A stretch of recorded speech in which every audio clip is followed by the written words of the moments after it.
I'm Jim Brunner. I'm a software development engineer at Amazon. I've been working on Redis and Valkey since 2019. As Jason would say, I'm working on the things that make Valkey boring.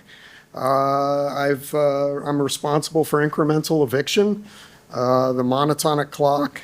In Valkey 8.1, I redesigned active defrag to reduce latencies. And at Amazon, I've been working on boring features also, and Forkless Save is one of those. And now we're bringing that Forkless Save to open source. And that's what I'll be talking about today. So we'll start by talking about the save problem. And I know there's probably more than a few people here who have no idea what fork is. And this talk is for you. So hopefully it'll all make sense. We'll talk about what forkless is and what fork is, and then compare how these technologies differ, and talk a little bit about the roadmap going forward. So in version 1 of Redis back in 2010, there were two commands. There was a save command, two commands related to snapshot and save. There was a save command, and what that did is basically stop all the processing on the system and take everything that was in memory and copy it to disk. There's also the BGSAVE command, which essentially does the same thing, but uses something called fork to do that asynchronously. There have been no significant changes in this technology in the last 16 years, until now. So in Valkey 10, we're introducing an option to do save without using fork. And we'll talk about why that matters. So first, let's talk about what save is. So save, importantly, represents a single point in time. It's a consistent single point in time snapshot of the system. And the problem with Valkey is that this is an in-memory system that's running at super high speeds. So how do we save an in-memory database while it's running without impacting performance? That's the challenge.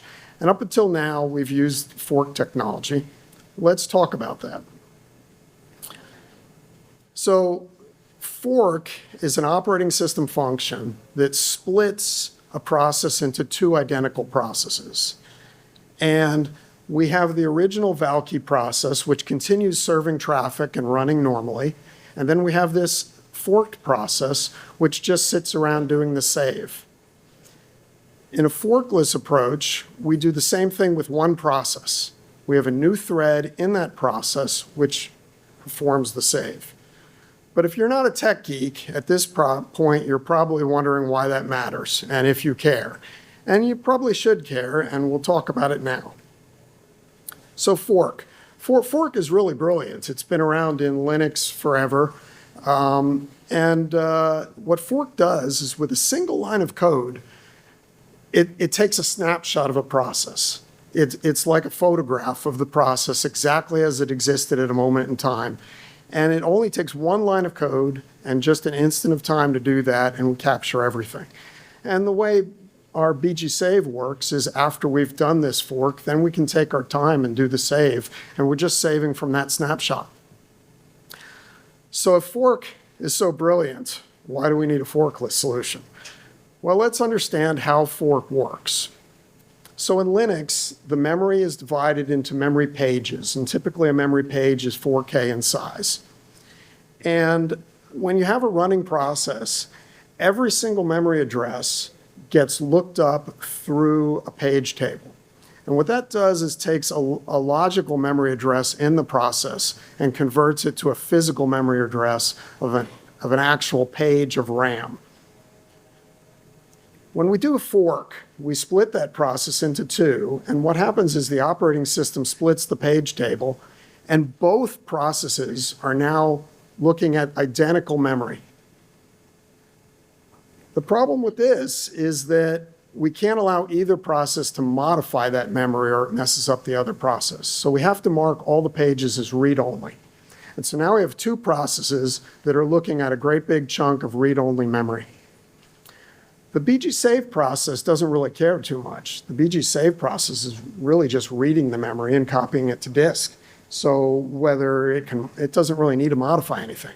But the active Valkey process, it's really important. The active Valkey process is constantly changing data. So what happens?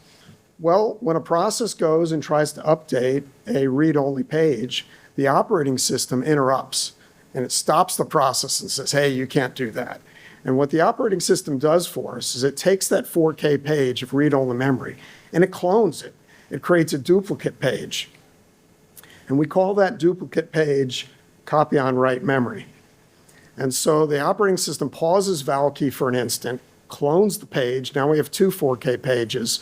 And then it updates the page table for Valkey, and Valkey can then continue.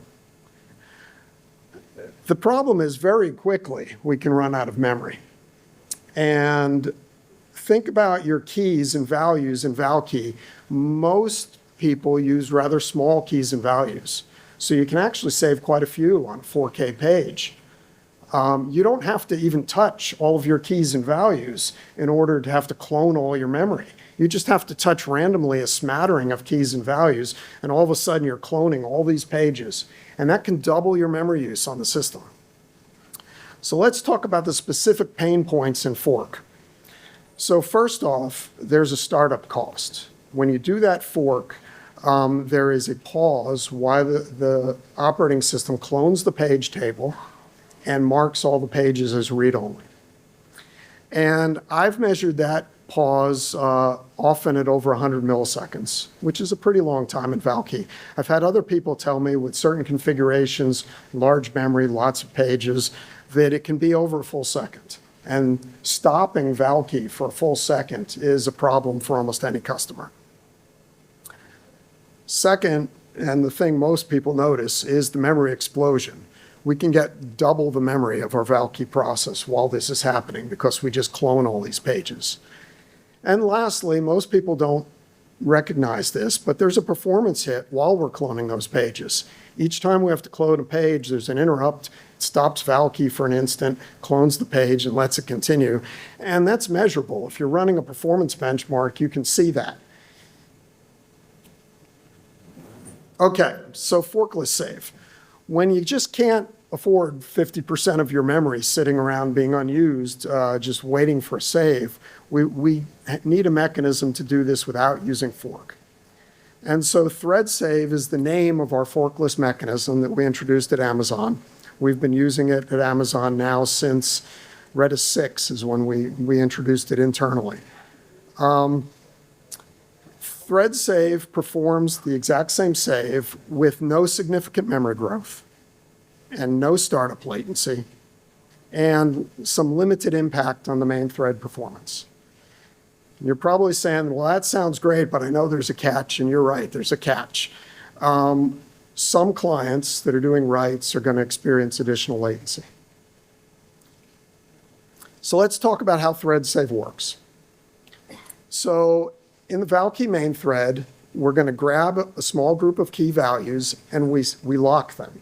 We prevent them from getting written to. We're going to send them off to another thread internally.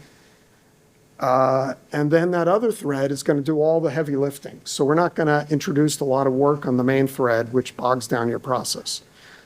The background thread is going to do the serialization of the data and the saving to disk, the I/O.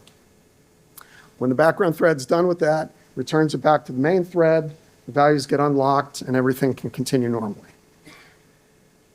But remember back with our snapshots, it's point in time. And we have to save everything before it can get modified. We have to maintain that point in time from the instant the snapshot was requested. And that means that if a client needs to modify a key value in memory, we have to save that key value first before we allow it to get modified.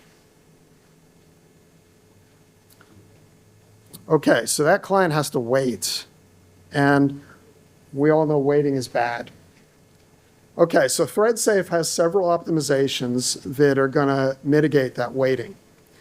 And the first one is that read operations are free. Read operations never have to wait. Even when the key is being saved, we can still read it. Second, with that is creates are free. If we're creating new data, the new data didn't exist at the point in time we're doing the snapshot. So even though it's a write, if it's new data, it doesn't have to be saved, and we can do that immediately. That's never has to wait. The ones that wait are the ones that are modifying the existing data, and we have to make sure that data gets saved first. And what we can do to mitigate the wait is we can expedite any of those keys to the front of the line. So if a client comes along and says, I want to modify key X, we can take key X and move it right to the front of the line, save that immediately so that we don't have to wait too long. And the third thing is that for small key values, we can clone them. And so if you're modifying a small key value, instead of making you wait, we'll clone the item, send the clone off to be saved, and allow that write to continue immediately. So let's compare how fork and forkless, what happens when we compare these two together. So we know about initial latency. With fork, we've got that high initial latency, 100 milliseconds or more. With Threadsave, it's negligible. Memory usage, on fork, we could go up to 2 times memory usage. That's a huge problem for most customers. Threadsave, no significant memory growth. Client latencies, we've got a very small copy on write client latency in the fork case. Usually that's negligible. Most customers don't notice it. In the Threadsave case, we can have high latencies on modifications for the unsaved key values. Save speed, if we use fork as our baseline for save speed, that's what we've got today. Threadsave's a little slower. In general, it's about 15% slower, maybe 20.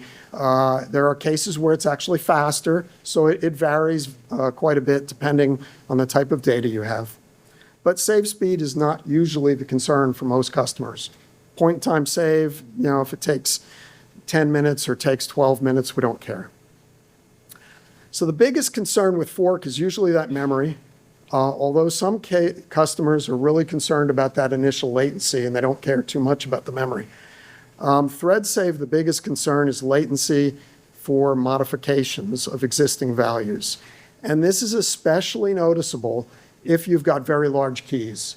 So if you've got a single large gigabyte or 10 gigabyte hash table in your database, it might be a reason not to use a forkless save. Okay, so what's coming up down the road? Save is just one part of the puzzle. There's really 3 pieces in this roadmap.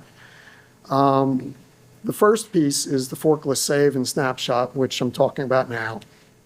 And that's being released in Valkey 10. The next part is full sync. I'm going to talk a little bit about full sync here because it's super interesting, and the last talk talked about it as well. And then finally is slot migration. And we use fork in full sync and slot migration as well, so we got to address that. So full sync is exciting because the consistency requirements are different. In a snapshot, we have to be consistent from the moment of the snapshot. But in a full sync, we have to achieve consistency by the end of the sync. At the end of the sync, the primary and the replica have to be in sync. But we don't have this single point where we have to be consistent at the beginning. So in a save operation, all the keys have to be saved before modification. In a full sync, we have this interesting choice where we can send a key to the replica first and then send replication. Or we can modify the key on the primary first and then send the modified key. And this eliminates the need for blocking of clients in most cases. And if we look at it visualize this, we can think about processing our keys from one side to the other. We've got keys that are processed, we've got some that are in progress, and some that are not processed. You can see that we have to block the modifications and save for everything that's not been processed yet. But in sync, we only have to block modifications for that small set of keys that we're currently processing. Okay, we also have a very unique opportunity in the way full sync operates. So full sync today with a fork operates like this. First, we do a consistent snapshot. We use BGSAVE the same way we do a snapshot. We send that snapshot to the replica. The replica then loads that snapshot. And meanwhile, while all of this is happening, we store up every single modification that's occurring in the system. We store it in a giant buffer, and then we have to play back that buffer on the replica. Threadsave can do the same thing, But we can do something quite a bit different. We're incrementally sending the keys and values. And what we can do is selectively incorporate the replication that's tied to those keys and values into the replication stream. So there's no buffering at all. And the replica can apply that replication immediately as it occurs, again, with no buffering. So Threadsave gives us the opportunity to completely eliminate that replication buffering. And it reduces our network costs because we cut our transmitted replication by about 50%. Slot migration has very similar concerns to full sync replication. We do use fork today. It's not as big of a deal because we're only forking or only saving a portion of the database, so the fork time is much shorter. But with forkless capability, we'll be able to do the exact same thing with slot migration that we're doing for full sync, and that's what's coming up down the road. And I think that's my 20 minutes. Thank you. If you have any questions, I'll be around.